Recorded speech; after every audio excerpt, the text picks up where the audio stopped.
Good morning. At least it's morning here in the United States, but my guest is international. Very excited here that in Seattle we are in a 10-day plus not rainy streak, which is like the equivalent of sunshine here. So we are enjoying all the things that are outdoors. This guest was brought to me, of course, by my good friend Jimbo Clark. And my good friends also in Amsterdam, Miriam Hadness. Apparently, we made all our connections through a community called Never Done Before. If you've ever seen my program called Seeds of Virtual Facilitation, that program was created out of the inspiration of a program known as Never Done Before, where every single presenter presents something that they have never presented live before. This person, she is a designer of digital products and joyful visual experiences. I'm excited too because I've heard that she is a Miro expert. Let's bring in the one and only Lucie Agolini. Hi, Lucie. Hi, John. Thank you so much for having me. That was a great introduction with a lot of energy. I loved it. You're welcome. I actually teach an MC school, and I tell people, here's the easiest rule that I have. 3 facts and say their name last. That sounds simple, but right? It's what? Listen, it'll sound different here. What? I'll move you back off stage here and just watch how the difference is. Yes. Right? We're gonna kill some energy for half a second, right? This is Lucie Agolini, like I got your name wrong, right? Her mission is to design premium visual experiences that ease expectations, pack a whole lot of joy, and inspire others. Let's welcome Lucie. Rewind. Over. Okay, here, let's bring you into like high style, right? This is really high style. I feel like now this is kind of like also I've taken some. We were talking about sports where she's not really a sports fan, but if you took inspiration from sports, it'd be something like this. She's the designer of digital products, joyful visual experiences. Let's welcome Lucie Agolini. Yes. And then that's when like the audience cam pans in over to the person in the audience and they're there looking up at the big screen, and then they realize the big screen's looking at them. And thank you so much. Yes, excellent introduction. You have to walk off. You have to walk on stage, right? You have to like get out of your camera and then walk on, right? So it's funny, right? So, Lucie, I think you're a purveyor of energy in some ways too. And again, I made some compliments pre-show. Look, you got to everyone take a moment here. I got to spotlight this. Look at this piece of art, and I think it represents a lot. I know she has a journey around this, so I'll ask her a little bit about it. But we'll start with the first one here, Lucie, and that's this, which is, for my friends who don't know you yet, who are you and what do you do? So I am Lucie Agolini, making the initial mistake already by saying my name first before my 3 facts, but I am a visual designer.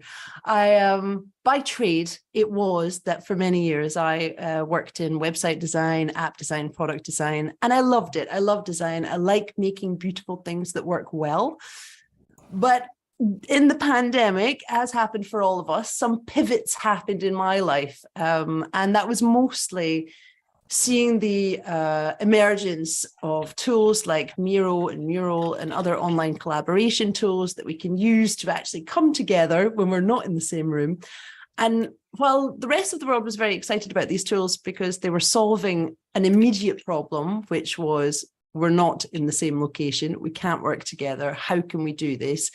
And that need and benefit was very much there. But as a designer, I saw so much possibility in terms of how can you combine your everyday work in these collaboration tools with visual design so that we can be productive and do our work, but in a space that doesn't feel like work and is ultimately a lot more enjoyable, because I'm a big advocate for having fun at work. And I don't mean you have to have fun all the time. I don't mean that it has to be silly, but I think playfulness in its different levels and tones is very important to having a great day when you're on the job. And when you have a great day, you are going to be in a better mindset. You're going to make better decisions. You're going to collaborate better and all around have a better feeling when you close that laptop, leave that door, however it may be for you. And so that took me on a very big journey the last 3 years of figuring out how you can bring visual design to those tools. And as such, I've been designing a lot of Miro boards, particularly, and Wheelo spaces for clients who can see and value the benefits that visual design brings to the everyday working life. So I'm happy to talk about that more further down the line, but I guess that would be a nice little snippet introduction for you.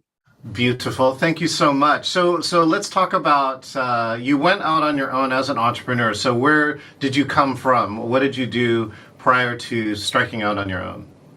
So I spent 10 years in London from the age of 20 to 30, and I went to university doing computer animation.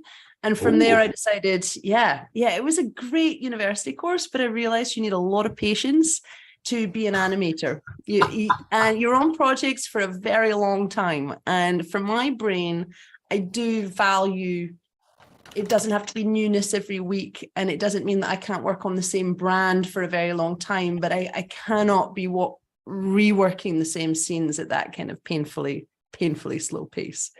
So then I moved into web design, and I would basically work for an agency. And then I came to Amsterdam for a very nice job at Adidas.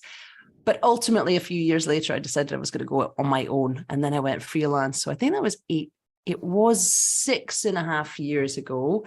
And you'd mentioned the picture behind me. That was, she is a reminder that I can do things that I set out to do, because I bought her beautiful Sandra Chevry print 3 months after my first freelance gig. That was a nice contract. So I did the web design, et cetera, but now it's very much entrepreneurial, starting a business, creating design-based products for people who want to make their workshops and meetings online more visual. Wow, beautiful. What I really want to check into, what was the seed of saying, I really want to strike out with your own? So here, I'll share a little bit of mine, and you can think about what was that seed in yours. I mean, one of them was, I kept asking myself for decades, right? I know I'm supposed to do something, I just don't know what it is. Right? And in this case, I actually bumped into a executive coach, and he's the only person who ever said, give me a weekend and I'll tell you exactly what it is. So I hired him for a weekend, and we actually wrote the entire business plan for this company in 2 days. Wow, that's impressive. That is 26 years ago. Is he still around? Maybe I need to book a weekend too. He's still around. And right. But so I'm just curious. I feel like most entrepreneurs get what I call the calling, which is that you feel like you get pulled or drawn towards something, especially if you're already in a safe or okay-ish environment, but something calls you that says there's something more, right? Well, thank you for sharing your experience, because and also for just the idea, because I never really thought about it like that we do have a calling, and it's really nice to be asked that question, because I haven't asked it to myself before. And I didn't really ask what the calling was, because there was two callings. There was when I first went freelance, but continued to work in websites. And then there was the calling to be an entrepreneur and set up some digital products. So I think I will focus on the second one, because the first one was just essentially, but those freelancers get paid double what I'm on, and they don't have to deal with the politics, and they get to leave at 5 p.m. Meanwhile, I'm sitting here at 8 p.m. and I'm working on PowerPoints and not designs. So that was very much why I went freelance in the first place. It's not that I never asked myself the question, but I have reflected on how I got here, which is I feel very lucky that after working many jobs that I did not enjoy, and would sometimes be to the point where you're just not looking forward to getting up in the morning and going to that place, that I'd finally found this recipe of ingredients through these online collaboration tools, and also through the pandemic, and having space to play with them and do it in a very creative, no pressure, exploratory way.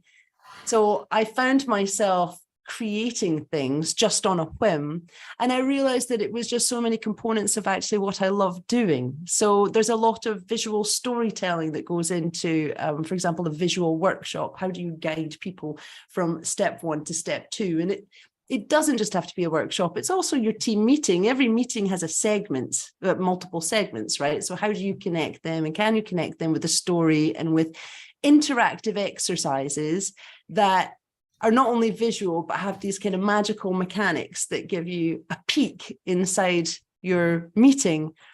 And coming on here, I had to prepare because I'm not very good at talking and thinking at the same time, which might be apparent at some points during this conversation.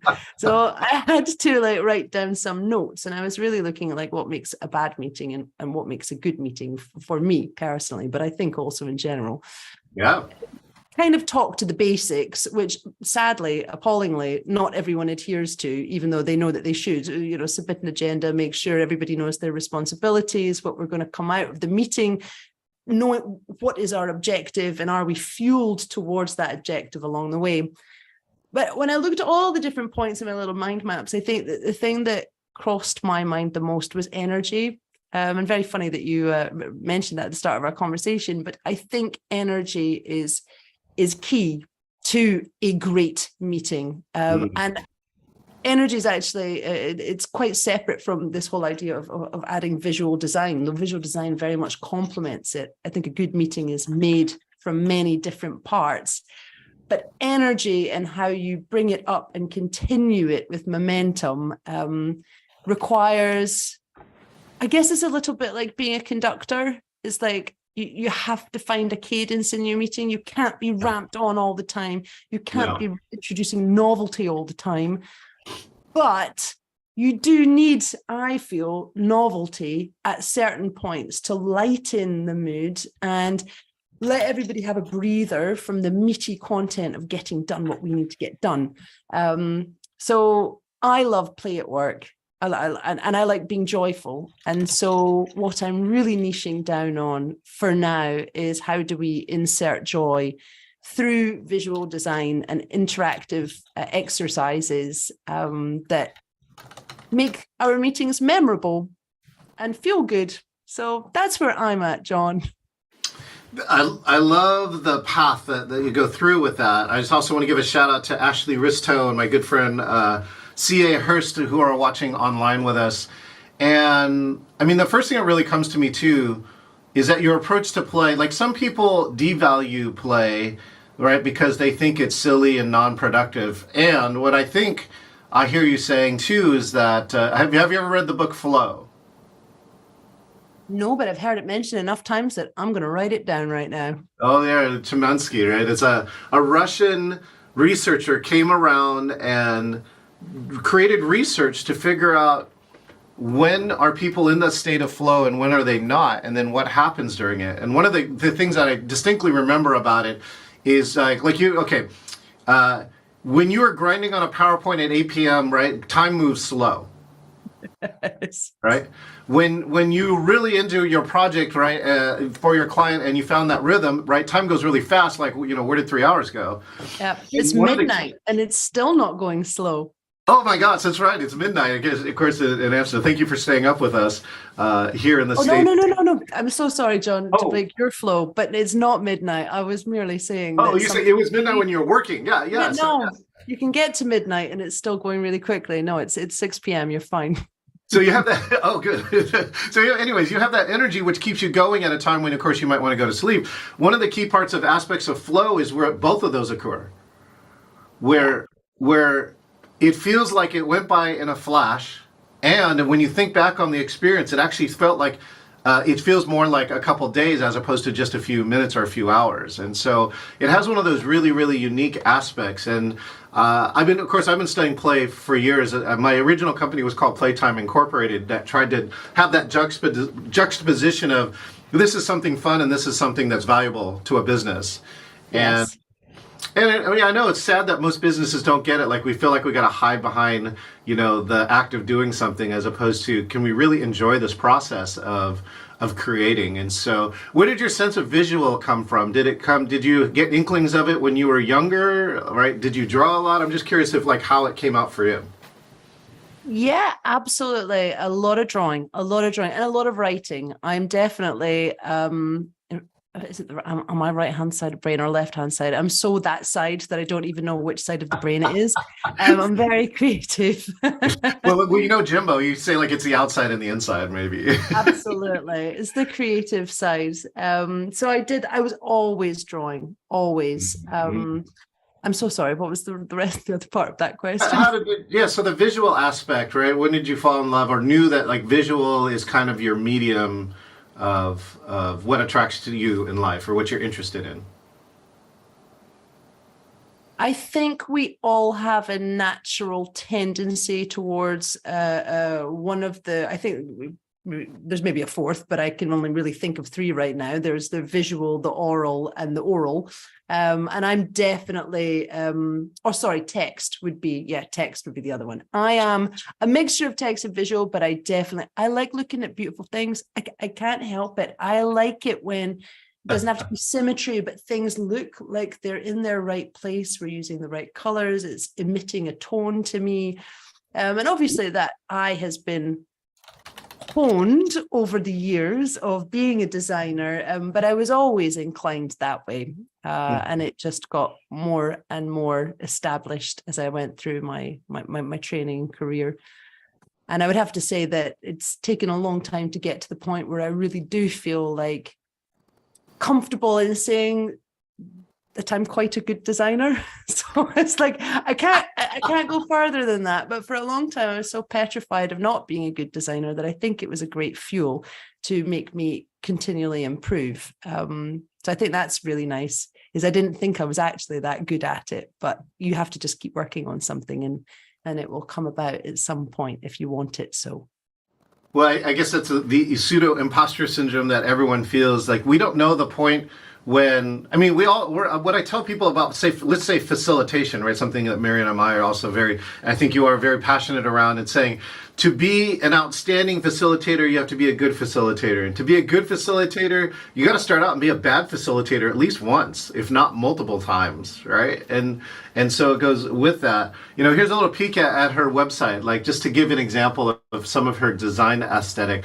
This is the I love to create. And what I should do right now is actually probably ask you for some aspects of my website, because I just redesigned parts of my website.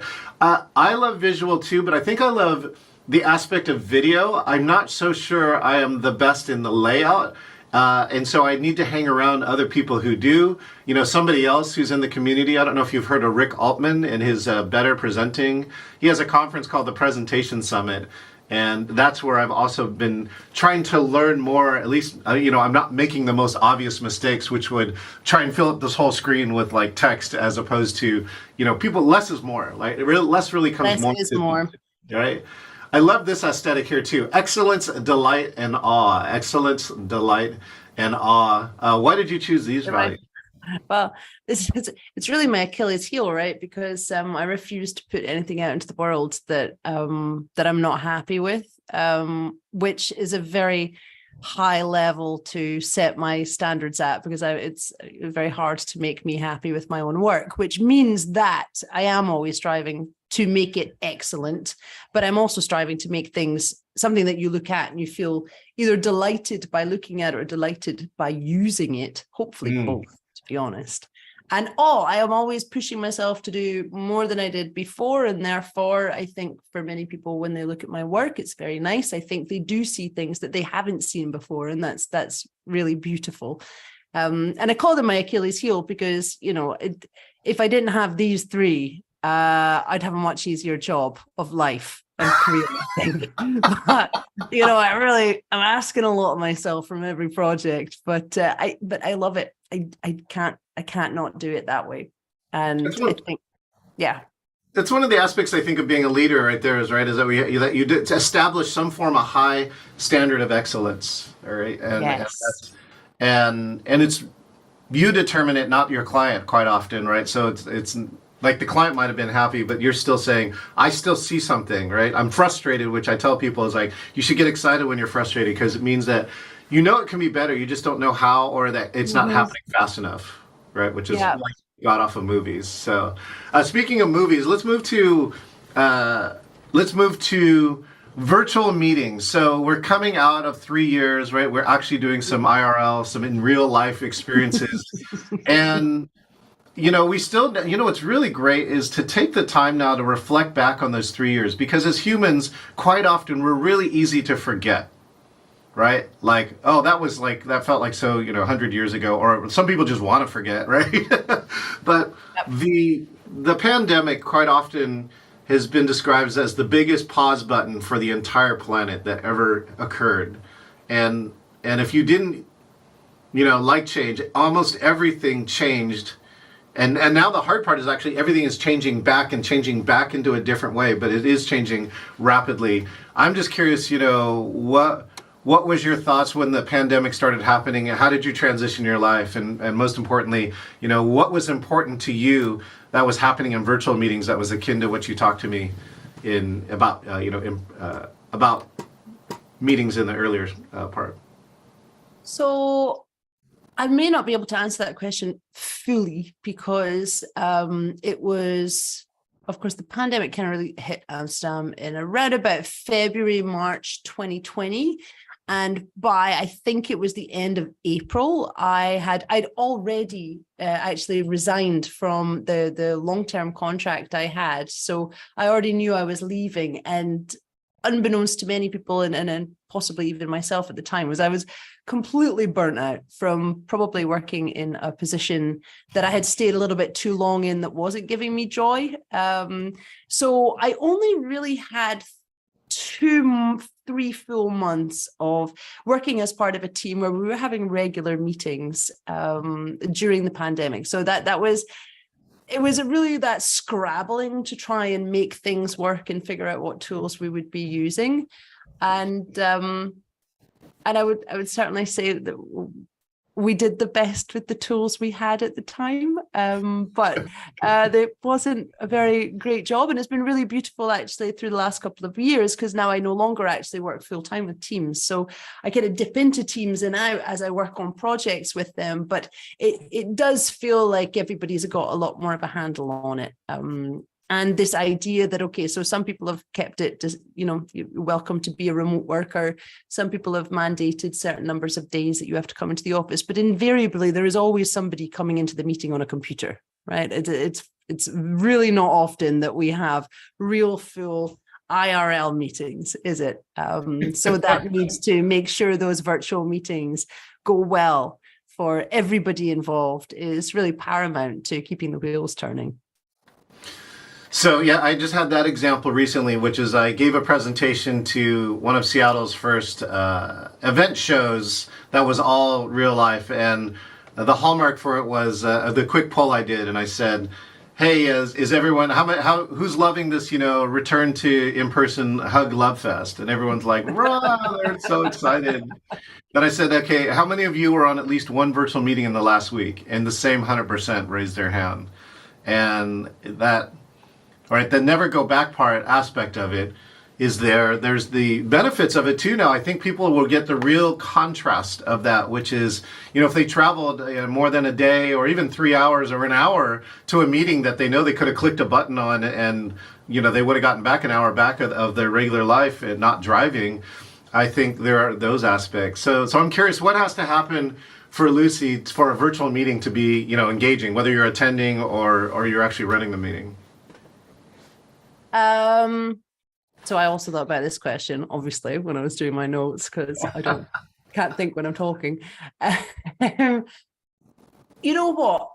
I really have to boil it down to, I don't know if facilitation is probably the word, but it's not just the facilitation of the conversation. It's like, it is the sum of all of its parts, but if you boiled it down to the core, it would be how do you handle the meeting, all of the people in it, and making sure that we continue working in an actionable flow that has momentum, but also isn't too bang, bang, bang, bang. And outside of that, like really to keep it engaging for me, it's very easy for me to get distracted, and it's very easy if I'm not engaged, right? So how do you engage me? The tone of your voice engages me, your presentation skills, even though you're not presenting, right? The person who's in the room talking. not having the same person talking all of the time, which is a bit ironic because I feel like that's exactly what I'm doing now. But, making sure there's equal weighting to everybody getting a turn, but really feeling like you're very clear on what the common goal is and you're all working towards it, hopefully through doing something at the same time, because I think just having one long conversation is a little bit tedious and unnecessary. And novelty. Anything that you can bring in that is a little bit different from last time, because if we run the same format meeting for years and don't really switch it up, it does dry up, it is boring. And if everybody is dialing in with their looking at their flat rectangles on their desk, and they've been doing that all day, and they actually didn't give themselves a break before they came to the meeting, and then we run the same format again, there's so much more that could be done with that. And I was thinking about it and thinking, is it not a case of, anytime we hear somebody talking about a fun activity, just something that can liven the mood? Like somebody said to me the other day, what they do on breaks when it's a virtual meeting is they get everybody to run to their fridge, take a photograph of their fridge, and then open, obviously, and then drop an anonymous photograph of fridges over the Miro board. And then everybody has like a little guessing game when they come back from the break to guess whose fridge it was. It is super simple exercise, but something that just adds a bit of levity to the meeting through doing, I think is very nice. We discovered this. If you haven't seen advanced polls in Zoom, we were messing around with them on a Friday happy hour that we have, and one of the questions allows you now to finally have open-ended answers. So Zoom used to require like you only have 10 choices, but that opening up of even a short answer like 200 characters or something is or more gives the ability for people to really express themselves. So we created a game that's very much like this. It's called Guess Who. And what you do is the prompt that we normally give is write something down that most people don't know, but you're willing to share. It's a good framing. Right? Yeah, because you have to be willing to share it. You're going to have to own up. Yeah. And so people do that, and then what happened then is that you get a list, and you can click a button, and you'll get a list that is like an anonymous list, just like this one. Yep. And then if you go through and you say, let's go through these, and now everyone guess who. And what I found out of that is that the process of guessing also reveals something about you and your character, because people go like something might be like bungee jumping, and I'll be like, oh, I've done that, but I've never, I did not write that in here, so that one's not mine. So you learn something about your personal brand, because people, look at something and then they peg you for it, and if it's not you, you're like, why did they put that on me, right? Really nice. It's like the inverse of guessing others. It's what are they guessing about you? I love that. I've never thought about it that way before.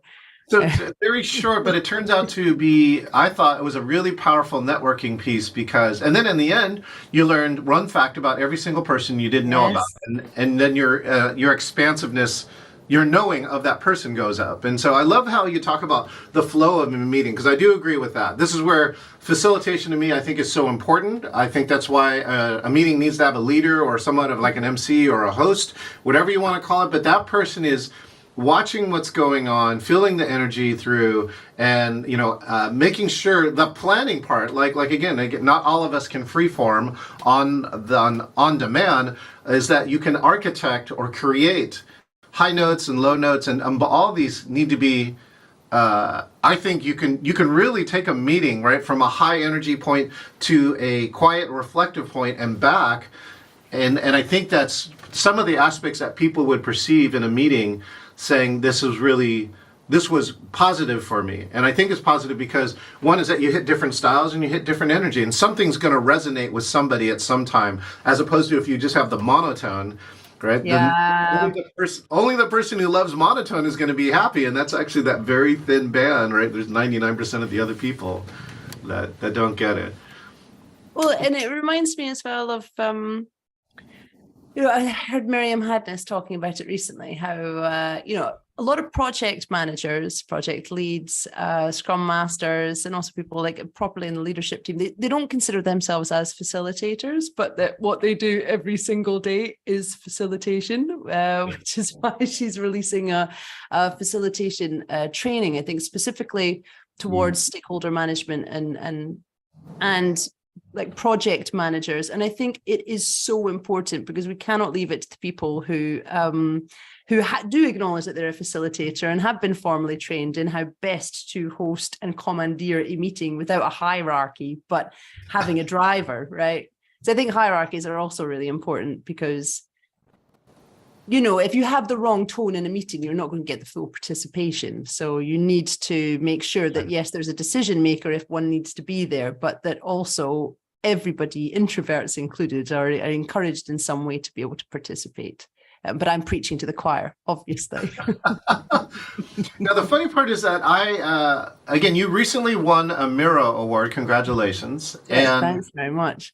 I have a lot of my friends invested in these tools early, and I chose the path not to. And the only reason why is because the majority of audience actually still doesn't feel like they know all the current tools, right, inside of Zoom. And Miro definitely filled that gap, right? But until they came out with their whiteboard, and even still, right, they did not have this capability, and so that led a lot of people to move to another tool because they were frustrated. I get they were frustrated, or they didn't want to do what they want to do. What was the thing that really attracted you to Miro, and what's kind of like one of your Miro design principles? For me, Miro is it's a huge question. Miro is pretty flawless. I don't come across bugs very often or kind of like misclicking where it just takes time, whereas many of the other tools have it where it is a friction-full experience. You can get there in the end, but with Miro, it's very much a smooth ride. So that's why it's my tool of choice. And also because they release every quarter, they are releasing something significantly new. And it's normally a handful of pretty big updates. And I think that their momentum for making sure that they're always seem to be delivering value and what people want to their customers is exceptionally important, because some of the other ones I watched them and I noticed that nothing really has changed in 3 years. We still only have 8 fonts. What is this all about? And only one of them is really usable. So it's perhaps a little bit facetious, but yeah, Miro is a fantastic tool that listens to their audience. So I'm very happy to be part of that. That I'm in that camp. And your other tool was Miro Best Practice. There is no one. There is no best practice. I think it's fundamentals of making sure your content is legible and at least feels like it's organized in a way that is easy to digest. Otherwise, nobody wants to jump onto your board. So teach yourself like a couple of different principles, and there's enough free information out there on how to make a board look decent. That's what templates, I think, are there for. Yeah. I appreciate what you said about Miro, right? I may need to take a closer look at it, especially at this stage. And one of the things, I mean, that's where Zoom really came in, is that I felt like Zoom has been still continuing to release significant updates despite, everything else. And some, they have declining stock share. They've got all these other things or these factors, some of the world dropped off. But, and again, my friends at Microsoft at Teams are still racing to catch up. But in 2015, I based off of my friends' research. They had a university that looked at every video platform in 2015, and out of all the factors, they chose Zoom. And I just said, "Oh, great! I'm just going to use that research and pick a platform." And I feel lucky because I gambled and I got the right one. Right? Well, you did. They did some good research. I have a quick question. How is the Zoom whiteboard feature? Because I'm not on Zoom doing collaboration because I'm normally in Miro doing the collaboration. Do you have experience with it? I have a little bit. I haven't designed anything extensive with it, but they certainly, right, the regular whiteboard, has the limited objects, right? This new whiteboard allows you to, do full-blown objects, right? It has more of a Miro-like feel. Multiple people can get on it. I think the challenging aspect is so funny, and right, again, I'm not being paid by Zoom by anything, is that They put it inside their app. It is permanent between meetings, so that's kind of a positive. But now they have a confusing aspect. They have two whiteboards. They have their classic whiteboard. They have this new whiteboard, and most people haven't seen the new whiteboard. And then the worst part about it is that usability piece of like getting multiple people to work on it is confusing when you're not in the same organization. Right. So like me giving you access to that whiteboard is not necessarily as easy as it's supposed to be. And then like right now I'm using a National Speakers Association Zoom account. And right now I'm looking at here, like they turned off their whiteboards. And they're the IT, they're the overarching organization. So now I don't have access to it. So I really haven't included it in my stuff, even though, right, it's a big piece of plugin. So that's a blocker. Yeah, if I was going to use it, I actually would have to use it in my own personal Zoom account, right, which is another place. And then I run into cross problems, and it gets into this part right there, like all of these small usability things. Like, and again, this is why I think Zoom apps haven't taken off, is because the usage and the rights that they created for the model of it is very difficult, very confusing, even for me as a technologist.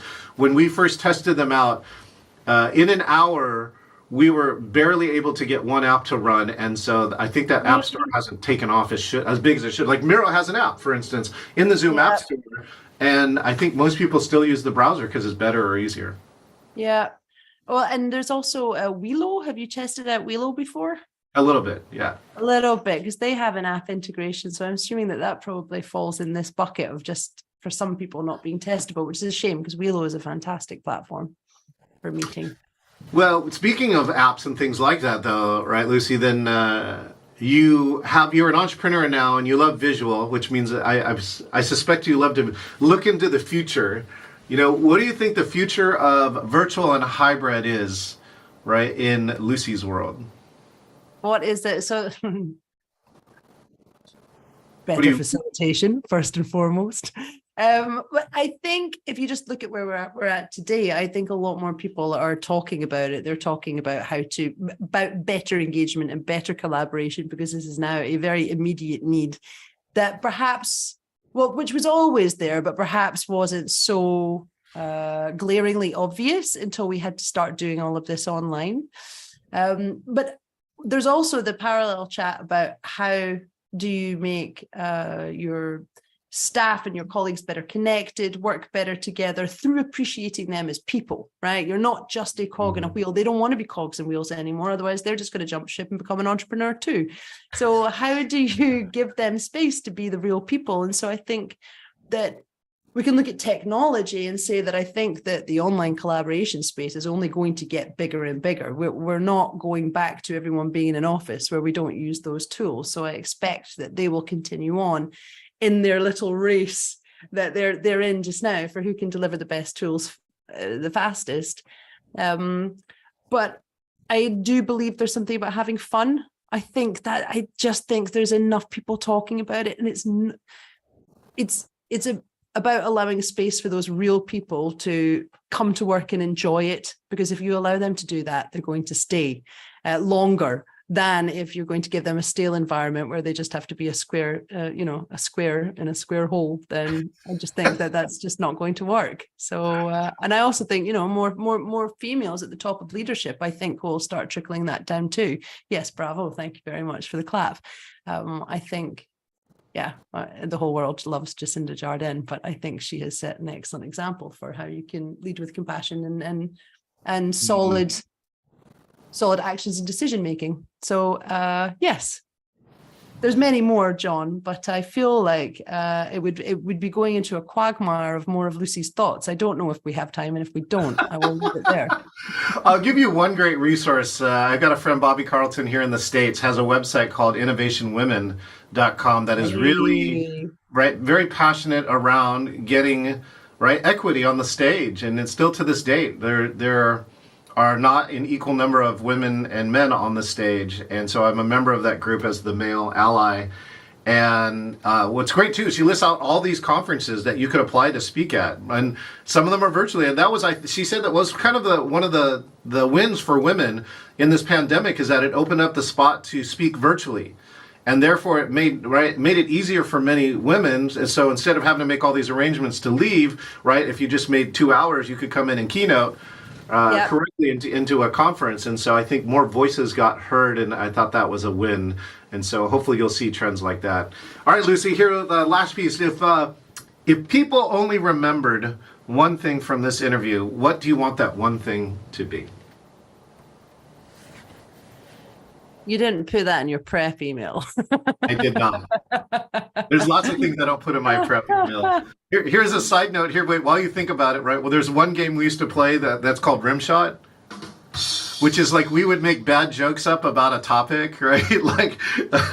like bad topics, bad jokes about meetings. Like I once went to a wedding. I was engaged. It's one of our versions of fun. So we get a group, and occasionally the group will just start rolling. Like if we have the right people. That must be amazing. The improv battle of the jokes, the MC jokes. I honestly think it's all about energy. I think next time you catch yourself talking in a monotone, stop yourself, pick it up, think about how you could switch up your current patterns in terms of your meetings and how you hold them.